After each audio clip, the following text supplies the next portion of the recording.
Welcome to this episode of the podcast where we explore deservingness, how we talk about it, how we think about it, and how it might be a worthiness block. So if you're watching on YouTube, I'm Isabela. I'm a trauma-informed financial professional, a somatic money coach, a wealth activist, a holistic business mentor, lots of different things. But before I get into the meat of this topic, I want to quickly tell you about the new money membership. Leah and I have created this incredible membership just for you, the magical, creative, and rebellious entrepreneur who wants to do business ethically and build wealth in a way that is responsible to the planet.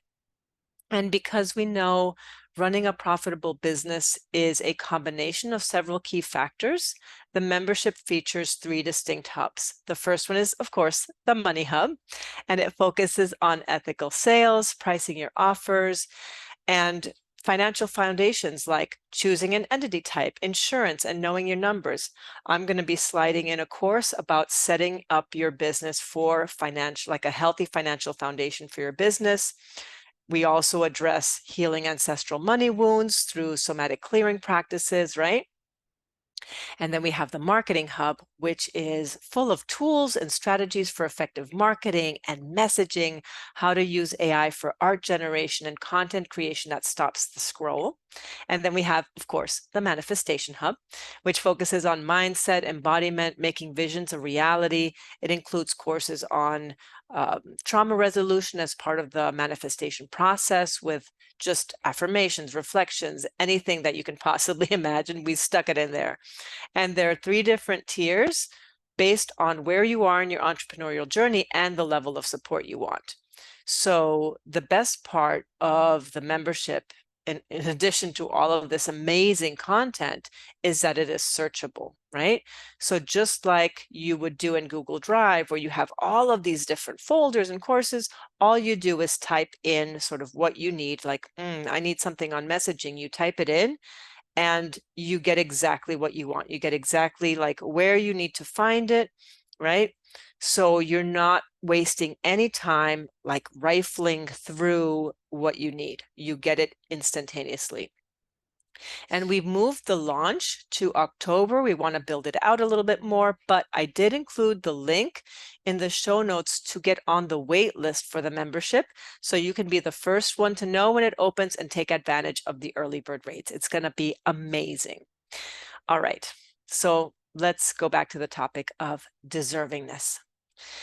So again, I've been thinking a lot about this and how we even use the word deserving in the context of receiving, right? And it hit me a few weeks ago because I posted in my workplace chat group about how I wanted to celebrate my birthday this year. And in that post, I said that I wanted to take up space, that I wanted attention, and yeah, that I just really wanted to celebrate my life. And in response to my message, someone wrote, in of course, the most well-meaning way, "You deserve it." And it was funny the way that landed for me. It just landed for me in an odd way. So I was curious about that, right? I said, that's interesting. It just kind of struck me. And so I analyzed it a little bit, and I noticed that deserving and being worthy of attention wasn't a question for me when I made that request. Like it wasn't even on the map. Like, it's my birthday. It comes around but once a year. And because of COVID and solo parenting and grieving and all of the other shit that was happening over the last 4 years, you know, and even before that, because my kids were little and I didn't have the support, I just haven't had the opportunity to celebrate only with adults. So when I wrote the request, I was very much in my, I'm gonna fucking get this. I'm gonna do this, right? Like I'm taking this. So I was very clearly asking for what I wanted and what I needed and how I wanted people to show up for me. And I was not thinking about whether I deserved to receive my request or not. In fact, I felt very worthy of receiving it. I felt assumptive and entitled to it in a healthy way, I think. And if somebody would have said no, I believe I would have found another way to celebrate. I would have found like, okay, well, I'm just gonna create my own party somewhere because I felt like I really wanted to do this. And of course, like I get it. I get that we say, you deserve it. We say that to each other as a way of gassing each other up, encouraging each other to receive. I totally get that. And when it landed oddly for me, I wanted to look underneath it, and I wanted to uncover the shadow side of being deserving. So when I looked a little deeper, what I found was surprising and interesting. So I want to back up for a moment and put this into a little bit of context for you, because some of you might already know this about me, but if you're a newer listener, you might not. So I used to be a go, go, go taskmaster. I used to override my body's needs for rest and pleasure. In fact, pleasure was like the last, I don't know, 1% of my day after I've been like working, taskmastering, doing. And I was obviously not good at receiving. I didn't even know what that meant. And of course, this was before I did my somatic certification, which was like intense receiving for 4 years. And yeah, I used to give myself like the pleasure of resting after a long day of tasks. And I would give to myself only when I felt I deserved it. In other words, when I had worked hard enough for it. So there it was. Deserving is the belief that you are worthy of receiving only after you've either done something or shown up in a certain way or performed some type of task. So you have to do something for it, right? It's a reward. You get a reward usually after working hard or maybe doing something that wasn't that pleasurable. That was kind of like, well, I have to do this thing, get it out of the way, and kind of push. And then, then I'm deserving, right? And when like that being deserving of receiving actually makes your worthiness something that's conditional. So stick with me. It can only happen until you've done something for it. There's an energetic exchange involved. And, I get that, energy exchanges are happening all the time, but in this one, there's something that like where you have to give in order to get. It feels conditional, like you won't get it just because you have to give first. So, and the belief, that pattern of giving to get is actually a developmental wound.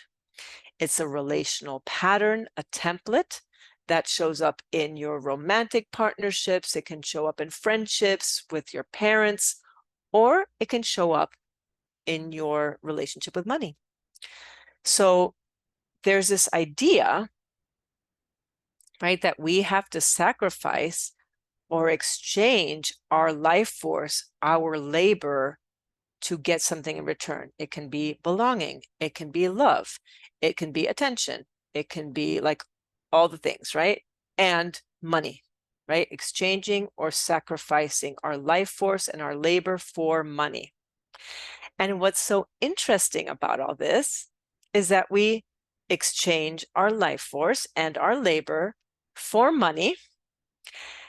And then in our exhaustion, in our tiredness, in our weariness, turn around and spend that money on treats, whether that's a clothing treat or a food treat, it doesn't matter. The point is that you are then spending that money as a reward for having given, for having donated, given your life force, energy, and labor. So You might say to yourself, I've worked so hard today. I'm going to treat myself to that extra, like whipped cream on top coffee. I'm going to treat myself to a luxurious meal. I'm going to buy myself these shoes. And again, I'm not saying that is wrong. You certainly get to celebrate yourself and spend money on yourself. The point is to observe it from the perspective of a pattern. How often are you saying to yourself that you deserve something and then spend the money? How often do you push yourself and then overindulge as a reward? And then I want you to also think about the circulation of money and life force energy for a moment. So going back to what I was saying earlier, you give your life force, your labor for money, and then you put that money back into the money system because you are spending on yourself as a reward for your effort or to soothe your exhaustion, whatever the case is for you. And then you need to turn around and make more money, right? Then you have to donate more of your life force and your labor for money. And so can you see how that's a vicious cycle? So that's one piece. That pattern and cycle inside of a system built on exploitation. Yes, I'm talking about capitalism. I just want to sort of describe it from an energetic perspective, from a energy exchange perspective.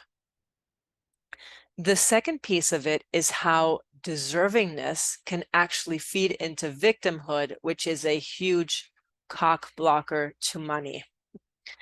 All right, so imagine you've been working for 3 years on building your business. It's been slow going, as it is for most people starting out. You've invested so much time and energy and real devotion into crafting your offers, into honing your messaging, into improving your marketing, speaking your truth, into your social media presence, authenticity, visibility, right? You name it. And you feel like you're not getting the full return on investment that you were expecting, right? You've been like giving and giving and giving and giving. And yes, you're making money, but not enough yet to cover your expenses. Maybe you feel impatient, maybe even frustrated, and you say to yourself, fuck, I deserve to make more money. And while in that moment, it may feel empowering to claim your deservingness, you being deserving of more money or having your business be successful has nothing to do with the fact that you've invested 3 years of blood, sweat, and tears into your business. On an energetic and spiritual level, one has nothing to do with the other. Your deservingness is not conditional. It's not dependent on your labor. Will your business be more successful if you commit to it consistently? Sure, absolutely. You are much more likely to win following that strategy, right? Slow and steady wins the race. But again, deservingness has nothing to do with it.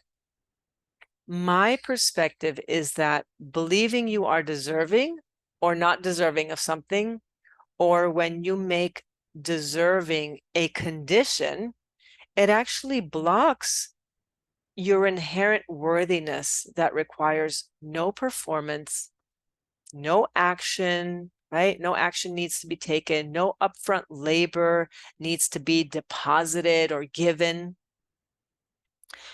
Deservingness is completely made up, okay?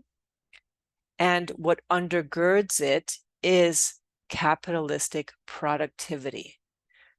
Again, only when you've put in the hours, when you've done the task, then you get to play, right? Then you get to spend, then you get to treat yourself, then you are worthy of rest and pleasure. That is what our school systems teach us. That is what Some of our parents teach us, right? Certainly the workplace teaches us that as well. And I'm not saying not to work on your business. Of course, I work really fucking hard on my business. I love working in my business. I like working on my business and in my business. I'm just saying not to make your worthiness to receive a result of the labor invested. So, how do we get out of this? What is the antidote to this deserving narrative that's actually maintaining and reinforcing the sense of internalized oppression? It is deciding you are worthy. Deciding is about taking control of the narrative.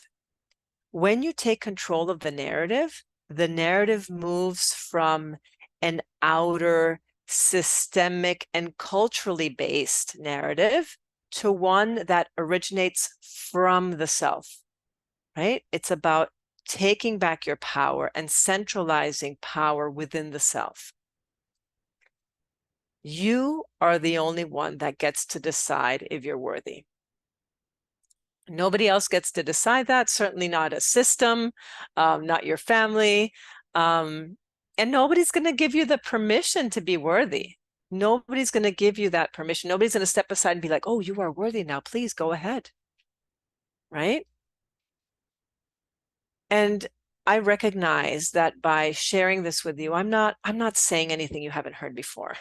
You've probably heard this plenty in other coaching spaces, the power of deciding. I decided, right? But what people miss about this conversation, what's often not included or missed, is the nervous system response behind deciding that makes it effective, right?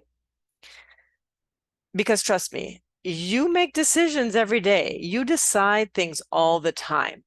But the decision that you are going to make your business work, reach a specific income goal, go all in on a launch, make the sale, write the most authentic and transparent content, show up in the ways that you need to, even when you're not getting the results. That is very different on a nervous system level than other decisions you are making in your life. The kind of deciding energy you need to tap into in order to move relentlessly towards your goals requires a healthy nervous system fight response. And when you are socialized as a girl, that healthy nervous system fight response is suppressed. It is conditioned out of you. It is essentially tamed out of you.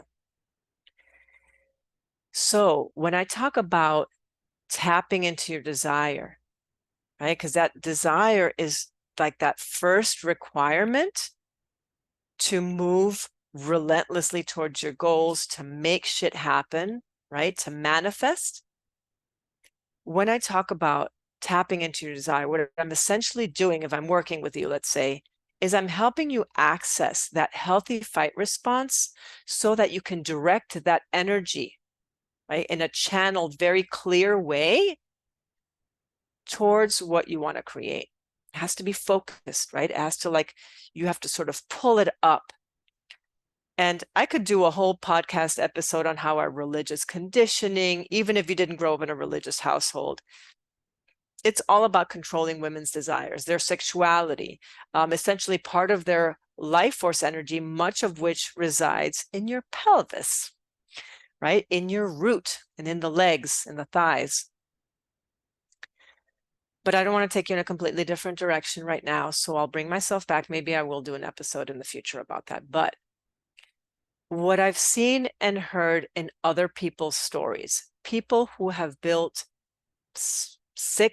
multi-six and seven-figure businesses, is that at some point they got so sick of their circumstances that it awakened that fire, right? That pelvic fire, let's call desire, right? Desire is pelvic fire. And they fucking decided. They were just like, I'm fucking done. They got so tired of their shit that it triggered anger and rage, part of that healthy fight response that fueled their motivation. They looked around at their life and they were like, I'm not doing this anymore. Like, I'm done. So a fire was lit under their asses, right? And the problem I see with a lot of people is that one, their nervous system fight response is dulled or kind of like asleep or toned down.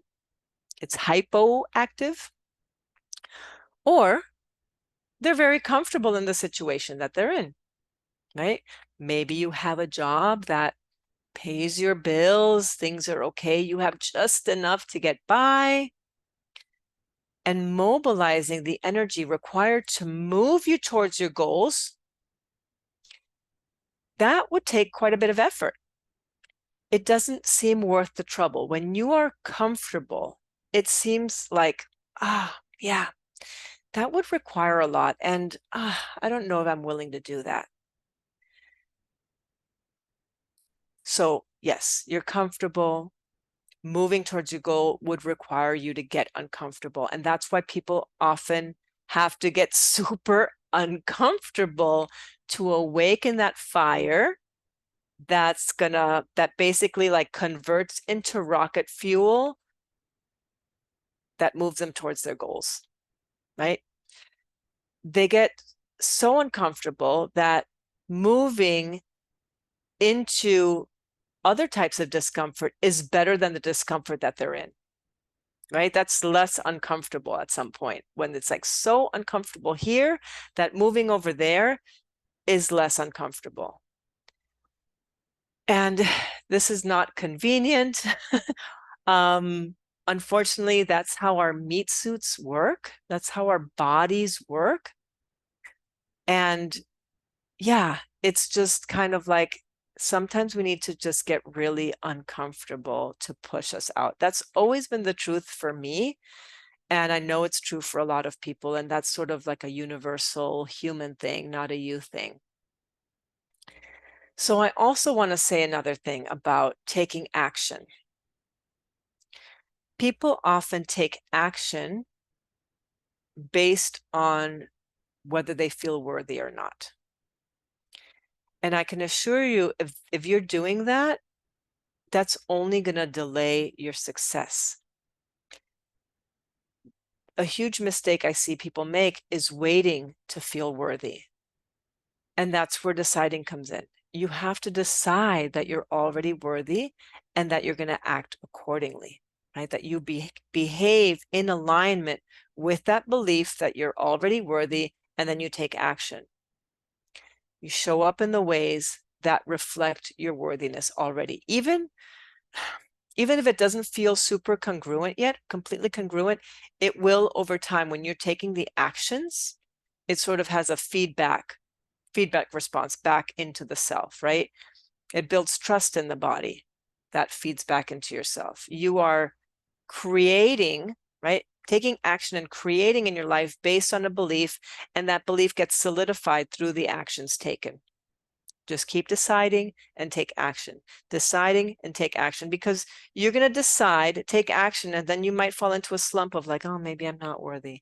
Right? It doesn't show up that way in your thoughts, but you'll kind of, maybe you have a little bit of a contraction. Then you decide again, and then you take action.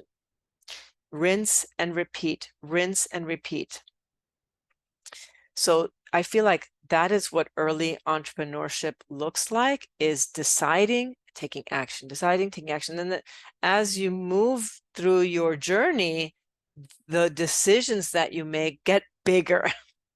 They get like more expansive, right? You decide bigger things. You decide to take bigger leaps. That is the process of growth. So you know that you're buying into a deservingness narrative when you start off strong and then you drop off when you're not consistent. So maybe you start off maybe you start off with the decision that, oh, I deserve this and I'm going to go for it. And then you start doing the thing, right, that you deserve.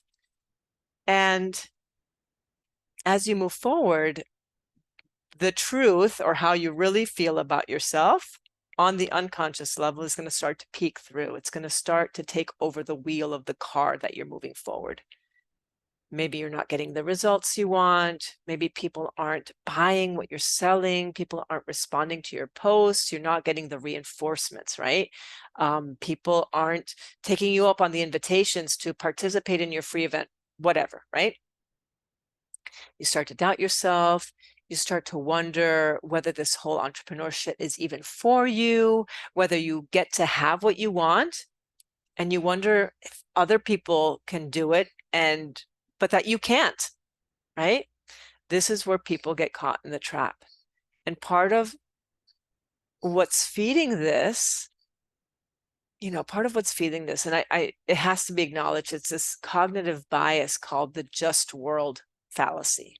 So this bias, this cognitive bias, assumes that people get what they deserve.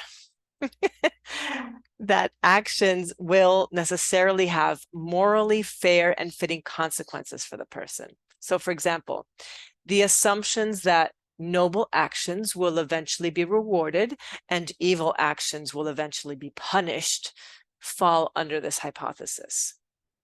So, is anybody else smelling the religious teachings? So, the logic here is, if you're good, you deserve good things. And if you're bad, you don't deserve, or you deserve bad things. So I break this down in super simple first grader thought processes like that, because unconsciously, that's exactly how we absorb some of these cultural, religious, societal messages. Because remember, our brains are not that cognitively sophisticated at the time we are absorbing all of this messaging. We're absorbing it implicitly, not explicitly. So implicitly, it's just kind of like yes, no. We live in a binary, right? We're sort of very concrete between the ages of 0 and 6. We have like a very limited cognitive capacity for complexity. And so we come to conclusions and make decisions in our childhood, decisions about who we are and what we get to have, that are based on a totally false logic. So my invitation to you today, maybe even in this moment, is to fucking decide. To decide that you can have whatever the fuck you want simply because you want it. You decide you're worthy of it just because you feel like it. No special reason. You get to have what you want because you want it. Imagine that. And this is an aspect of healthy entitlement that femmes in particular are not sufficiently practiced in, that I believe is absolutely necessary in manifestation, whether it's money manifestation or other types of manifestation. So deciding that you get to have whatever it is you want, as audacious as it may be, and show the fuck up for it. So, and you show up for it regardless of whether you'll be rejected, ridiculed, judged. Assume it's already yours.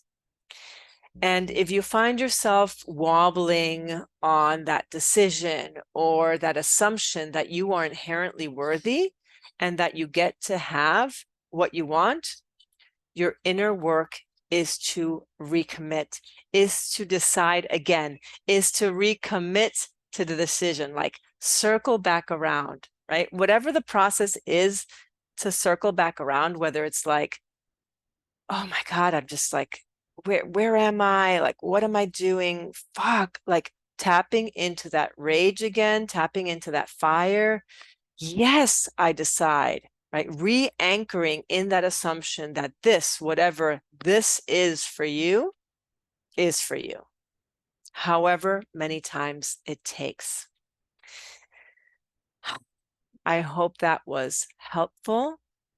I really tried to break it down very clearly for you, and I would love nothing more to hear your feedback on this episode. If what resonated for you, not if, because I know it will, but what resonated for you, type it in the comments, tag me on social media, and let me know how this transition landed for you.